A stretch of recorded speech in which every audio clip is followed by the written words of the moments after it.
it's almost like critical thinking skills aren't even really being taught much by teachers, by parents, by friends, even by the most prominent Yep. members of our society that we all watch on our screens or listen to on podcasts.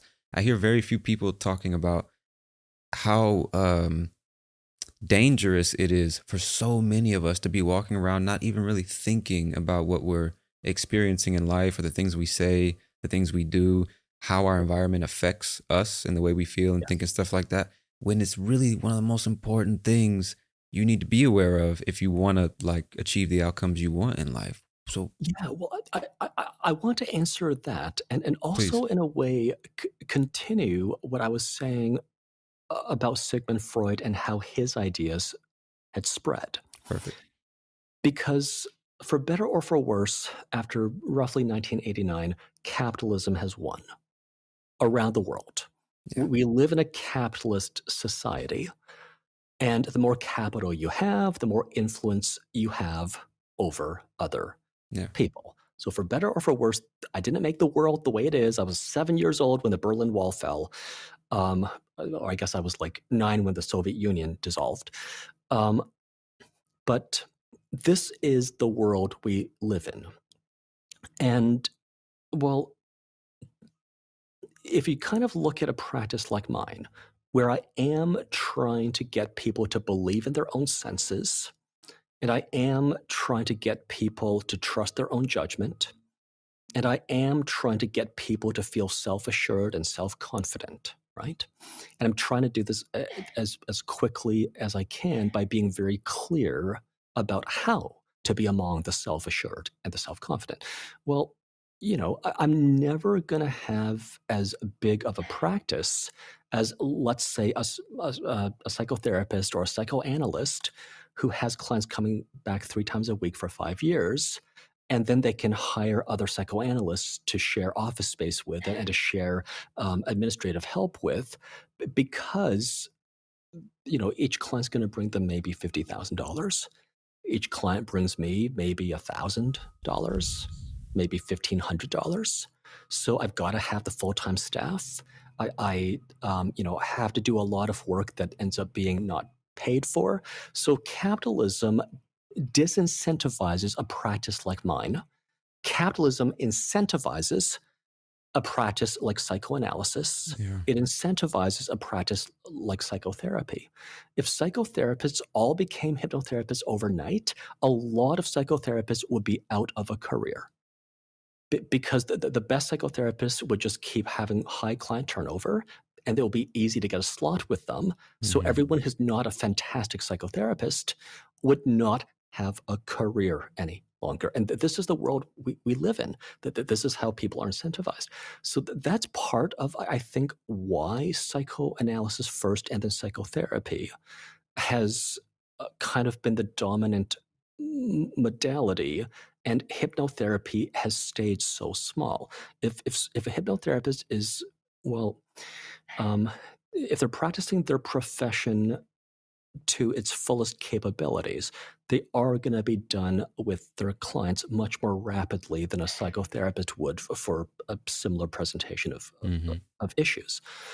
Um, so that adds on top of my answer about like why is it the Freud derived kind of model that's taken off and hypnotherapy's kind of stayed small. Well, the rapid change is not incentivized by capitalism, unfortunately. I actually think I'd rather live in a capitalist country than a communist one. Me Any too. day of the week, I would Me too. much rather live in a country where the supermarkets are stocked full of fresh produce from around the world. Yeah. But we also have to acknowledge the reality that capitalism is not fair in the sense that the best practices rise to the top. It's actually the most money making practices that rise to the top, and the Yeah. less profitable practices tend to have a harder time at things. So, Why do you go ahead? Go ahead. please. So Well, no, I sorry, was please.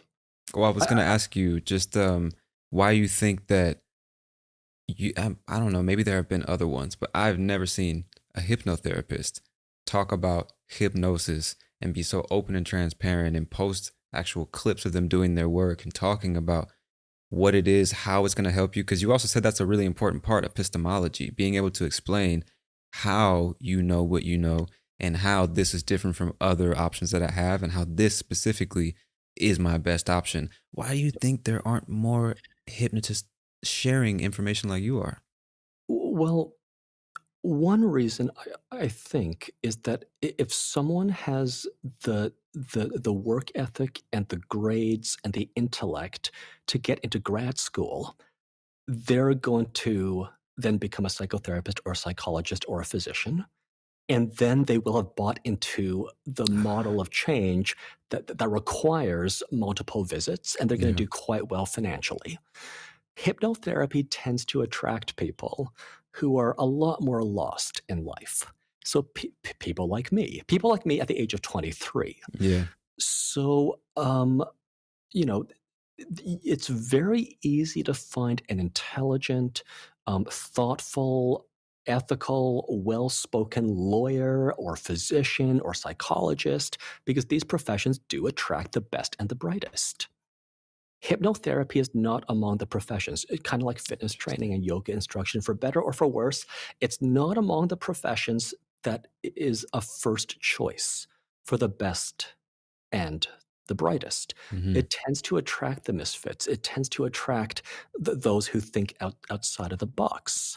Now, I was kind of going through, some stuff in university that's, it turned out to be complex PTSD.